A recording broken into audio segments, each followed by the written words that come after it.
Outra questão também muito importante, que muito é falada, é a questão do trânsito em São Fidélis, né? A gente sabe que aqui não tem semáforo, o pessoal fala assim, poxa, tal cara tem e São Fidélis não tem, né? Guarda de trânsito, né? E o que acaba assim, gerando assim, muitos transtornos em vários locais, alguns pontos até cruciais, e também até acidentes, também já teve isso, várias vezes a gente fez até reportagem. Quando mais ou menos a prefeitura consegue ou pretende colocar em prática essa organização do trânsito? Porque de repente, mesmo que não consiga o semáforo ou guarda, mas de repente você mudar a direção de alguma rua já até, né, influencia, como foi recentemente mudada a direção da Foi Vitória. Quer dizer, ali já deu uma melhora em algum aspecto. Vou citar um ponto importante antes de vocês responderem, a questão ali no transbordo, né? Francisco Tandino ali, na delegacia ali, aquele miolo ali que a gente fica assim, quem vem da delegacia para tentar ou ir para São Vicente ou descer para o centro, você fica assim meio com dificuldade, porque você olha para um lado, o carro de repente vem pela Paranhos, aí de repente o outro já vem pela Avenida a Rua Abraham, né? Depois já vem pela Teodoro de Abreu, você fica assim, né? Ali naquele ponto específico. Será que não conseguiria fazer alguma ação que pudesse já amenizar, né, essa situação? Antônio, nesse ponto aí crítico que você está falando, existe até um projeto de uma rotatória. Tá lá, foi na época de Defonso, secretário de Transporte, foi feito um estudo pelo DR, a gente teve também a Secretaria de Transporte do Estado, que nos brindou com um projeto, mas a gente não tinha, a gente tem a colaboração dos nossos guardas municipais, que é para cuidar do patrimônio público, são fazer o trabalho de vigia, e eles vão para o trânsito porque a gente não tem uma mão de obra especializada. Aí na qual fizemos o concurso agora, que a gente vai chamar agora no início do ano, a partir de janeiro. Aí nós vamos ter o agente de trânsito nas ruas. Que vai estar fiscalizando isso e fazendo... A gente tentou, de todas as maneiras, dentro do possível, nós fizemos um convênio com a Polícia Militar, para ver se a gente aproveitava a nossa guarda, mas aqui todo mundo tem seu... A gente, como eu poderia falar aqui, sem... Não é... Limitações. E sem ofender, mas o grau de instrução da nossa guarda, eles entraram na prefeitura na época lá atrás, segunda série, então nós tentamos fazer com que eles crescessem, demos subsídio para estudar, fizemos um convênio com a Polícia Militar, mas não tivemos sucesso, porque a aprovação, o índice de aprovação foi o mínimo, e não tinha condições da gente. E a gente ia servir de chacota na rua, pega uma pessoa esclarecida, você pega um Código Nacional de Trânsito, são 450 páginas. Então, para a pessoa aprender da noite para o dia sem instrução, não tem como, e nem ele é preparado para aquilo, e não foi talhado para aquilo, e não fez prova para aquilo. Então, a gente fez o possível, tá? A gente tem que agradecer o trabalho que eles fazem na rua ali, de orientação, de informação, de estacionamento proibido, que eles nos ajudam e muito. E a gente aproveitar a oportunidade e pedir ao povo a compreensão. Tem gente que vai trabalhar em Campos, mora ali nas proximidades do centro, vem de carro, estaciona ali e vai trabalhar, e na volta pega o carro para levar para casa. A pessoa poderia vir caminhando, fazendo exercício. Muitas das vezes uma moto mal estacionada, no lugar de um veículo, ela ocupa a vaga de 2 carros. Se ela estiver num lugar se o cara colocar ela mal colocada, ela ocupa a vaga de dois veículos. Então, a gente gostaria da colaboração também do povo, que nos ajudasse juntos. Mas pode ter certeza que a gente está aí, junto com a... É um ponto importante essa questão do trânsito, Rony. Tony, é importante que a gente faça essas colocações, que o prefeito foi feliz em colocar essa situação, e que na minha visão também embora que alguém que vai ver essa reportagem aí, possa até me criticar, mas é importante que a gente fale, porque eu acho que se a gente quer uma coisa boa, a gente tem que dar o exemplo. E o que eu observo, isso eu particularmente, Magno Rocha, que eu observo na rua, é que grande parte das pessoas que criticam são as que principalmente bagunçam o trânsito, que param em fila dupla. Não, mas é só um pouquinho, liga o alerta e acha que resolveu o problema. Ele esquece que ele está resolvendo o problema dele, mas está causando um problema para uma porção de gente. E na hora de criticar é muito fácil.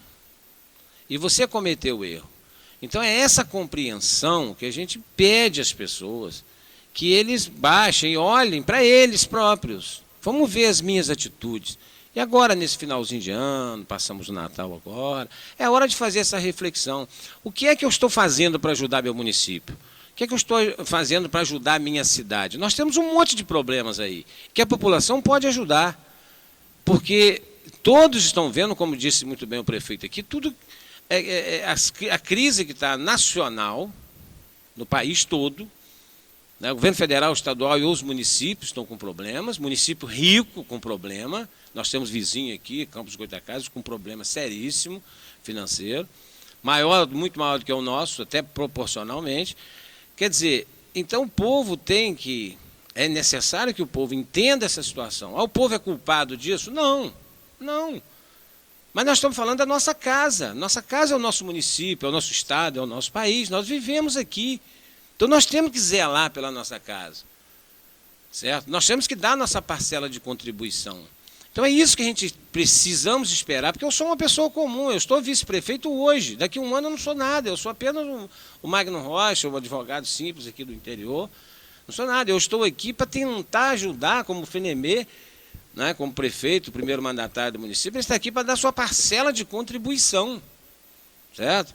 Não tem outra explicação para isso. Então, é necessário que o povo esteja junto, que faça a sua parte, cada qual faça a sua. Nós temos aí esse problema aí da dengue, né, que depende mais da população, muita coisa.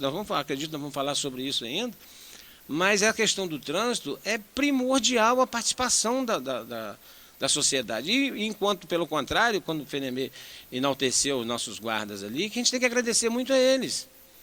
Por quê? Porque, queira ou não queira, ainda vem organizando o mínimo possível no nosso município e as pessoas não respeitam os guardas, em hipótese nenhuma. Então, ele está ali, gente, ele está investido de um poder, por mínimo que seja, mas ele tem que ser respeitado como ser humano. E muitas pessoas debocham, escracham os guardas, menosprezam os guardas, e ninguém é melhor do que ninguém, nós somos todos iguais. Então, até essa falta de respeito, eu gostaria de deixar aqui, de chamar a atenção mesmo, com veemência, porque eu recrimino isso, certo? Eu repudio esse tipo de atitude das pessoas, porque tem que ser respeitado, seja lá que seja uma criança, e principalmente se você estiver errado. Aí que tem que baixar a cabeça mesmo.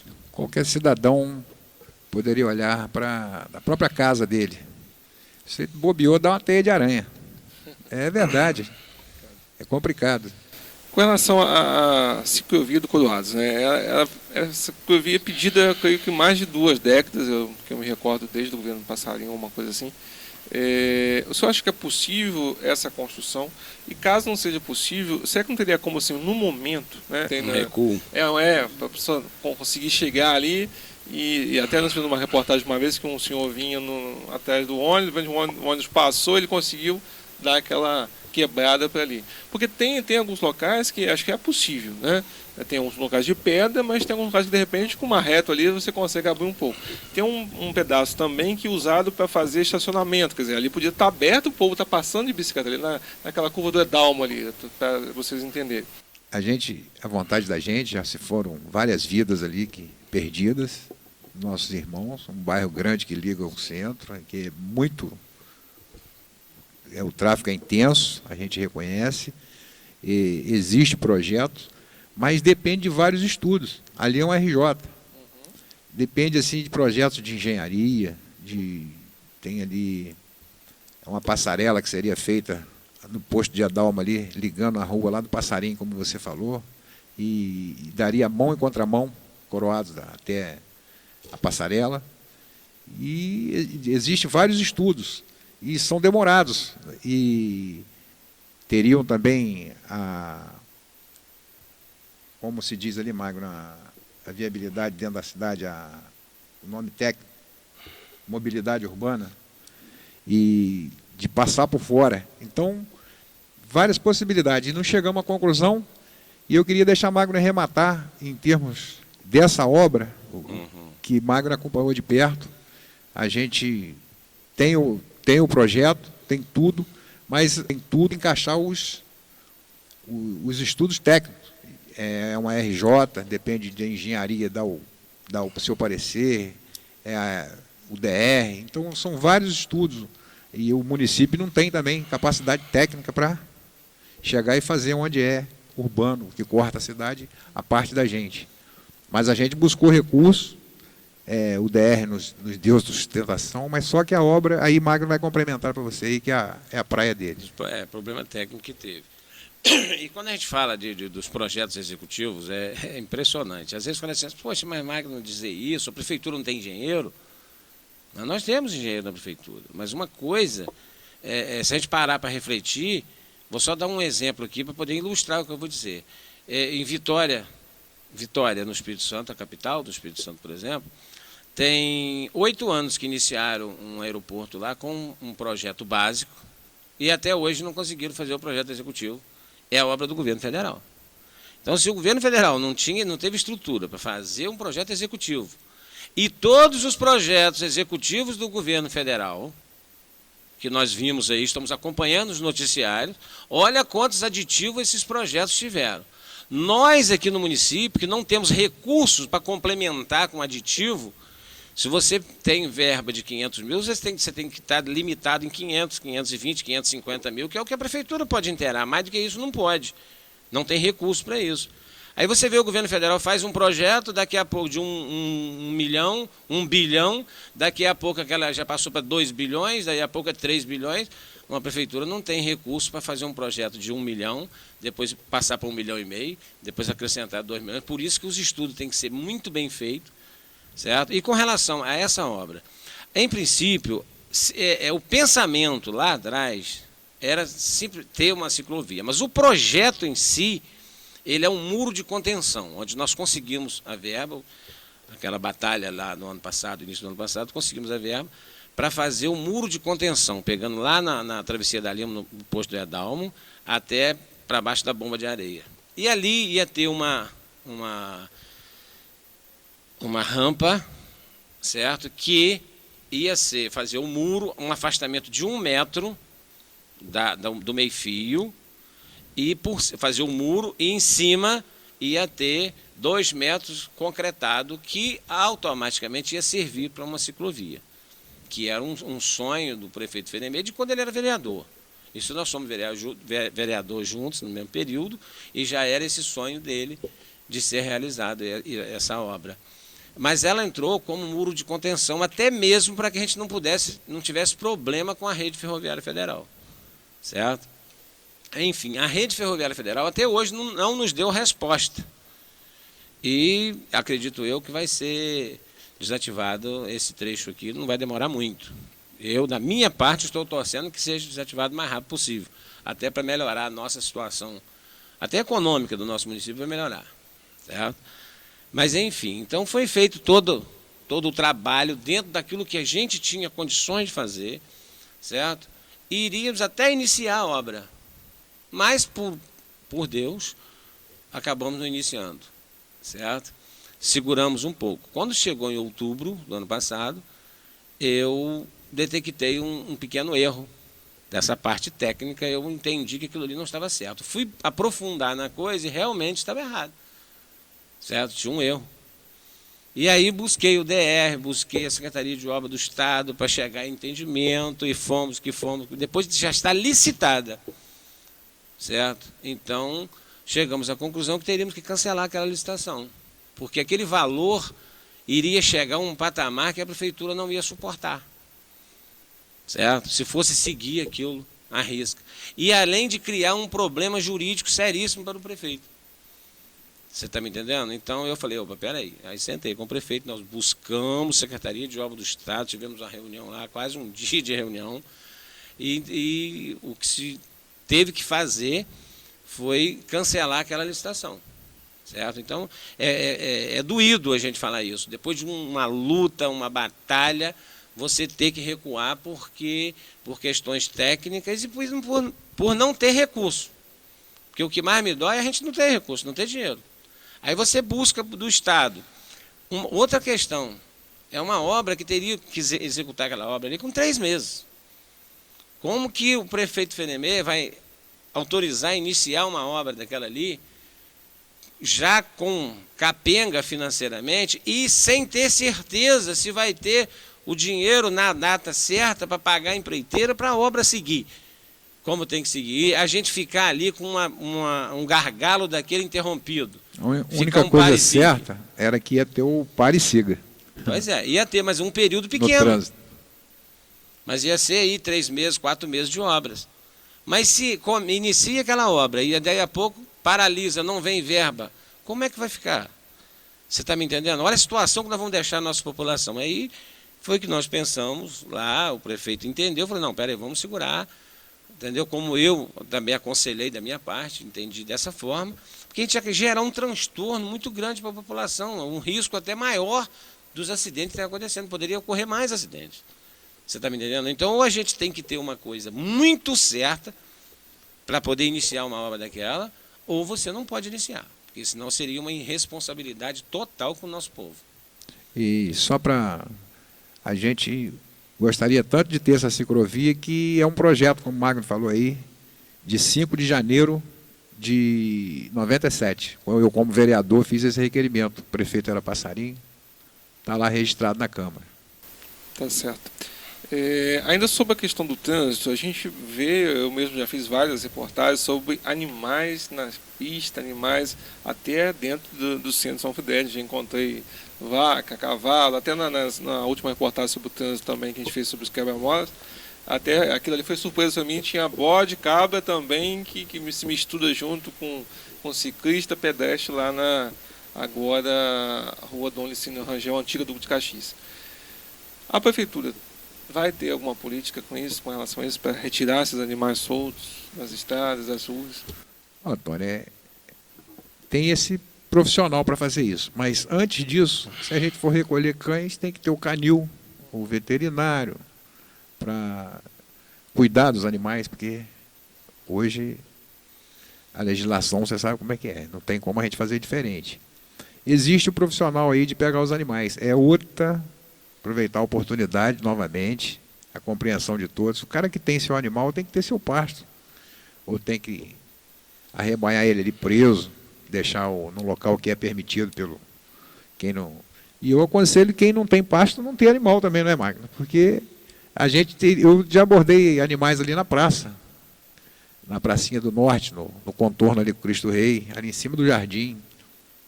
E a gente tem um profissional para fazer isso. Mas a gente não tem ainda o canil, não tem lá o espaço físico, a gente prende a legislação, o código de postura prevê lá multas, e a gente está providenciando lá no parque de exposição para a gente fazer a apreensão desses animais, passando 30 dias, fazer leilão. Então fazer o apelo, para a gente não, quem tem seu animal não deixar solto, prejudica, mata uma família. Mais uma vez que a gente vê aí, você vê que é uma irresponsabilidade do próprio ser humano. Ele não vê que ele está causando a irresponsabilidade dele de ter um animal na rua, deixar na rua, não consertar a sua cerca, de não ter um local adequado para guardar o seu animal. Ele não está se imaginando que ele pode estar matando uma pessoa, certo? Que é um cachorro que atravessa uma rua, derruba uma motocicleta, que a pessoa cai e pode morrer num acidente. É um cavalo numa pista que a gente tem visto acidentes, não só aqui, em vários outros lugares. Então, os donos desses animais, eles têm que ter, não é só o poder público, essas pessoas têm que ter responsabilidade. Só que, o que está nos faltando? Essa estrutura. Porque a partir do momento que você tem que ter, para você prender cachorro, por exemplo, você tem que ter um canil, só pode usar, porque aí vem o Ministério Público, vem uma série de órgãos, certo, de defesa dos animais, que a ração que você tem que dar lá, você tem o cão em casa, você compra um saco de ração de R$25 para tratar do animal. Se for um canil da prefeitura, você vai comprar 1 quilo de ração por R$35. Só pode ser aquela ração top, de primeira linha, para tratar desses animais. Então, é uma incoerência com o poder público, certo? E uma irresponsabilidade dos donos desses animais, na minha concepção. Certo? Então o poder público fica sobrecarregado, há uma exigência muito grande do poder público, eu também acho que até tem que ter uma exigência, mas nem tanto. Tem que ter o canil, tem que ter, lógico, um lugar adequado para o animal não sofrer, mas que também há um excesso de exigência que fica inviável de se cumprir. Você está entendendo?